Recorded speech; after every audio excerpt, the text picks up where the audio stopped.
தாய் தமிழ் உறவுகளுக்கு வணக்கம். திமுக கூட்டணியிலிருந்து நீக்கினார். திமுக கூட்டணியிலிருந்து நீக்கினார் என்ற தலைப்பில் இந்த காணொளியை காண்கிறோம். பாட்டாளி மக்கள் கட்சியை திமுக கூட்டணியிலிருந்து நீக்கினார். இது இப்பொழுது நடைபெற்ற சம்பவம் அல்ல, 1996ஆம் ஆண்டு நடைபெற்ற சம்பவம். 1991ஆம் ஆண்டு செல்வி ஜெயலலிதா தமிழகத்தின் முதலமைச்சராக பதவியேற்றார்.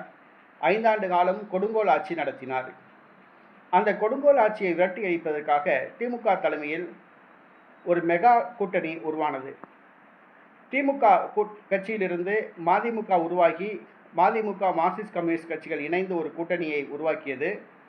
ஆனால் அதைவிட பலம் பொருந்திய கூட்டணியாக திமுக உருவாக்கியது. திமுக உருவாக்கிய கூட்டணியில் பல கட்சிகள் இருந்தன. அதில் முக்கியமான கட்சி பாட்டாளி மக்கள் கட்சி. ஆனால் டாக்டர் ராமதாஸ் தனக்கு 80 தொகுதிகள் வேண்டும் என்று கேட்டார். அதை பொதுவெளியில் பத்திரிகையாளர்கள் முன்னிலையில் கேட்டார். தனக்கு 80 தொகுதிகள் வேண்டும், நாங்கள் பார்த்து பிறருக்கு விட்டுக் கொடுப்போம், மற்ற கட்சிகள் எங்களுக்கு பிச்சை போட வேண்டிய அவசியமில்லை என்று டாக்டர் ராமதாஸ் கூறினார்.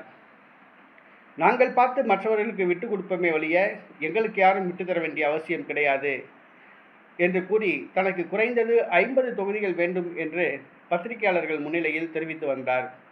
இது கூட்டணிக்குள் சலசலப்பை ஏற்படுத்தியது. மேலும் திமுக தலைவர் கருணாநிதி குறித்தும் திமுக குறித்தும் சில கருத்துக்களை, சர்ச்சைக்குரிய கருத்துக்களை டாக்டர் ராமதாஸ் கூறி வந்தார்.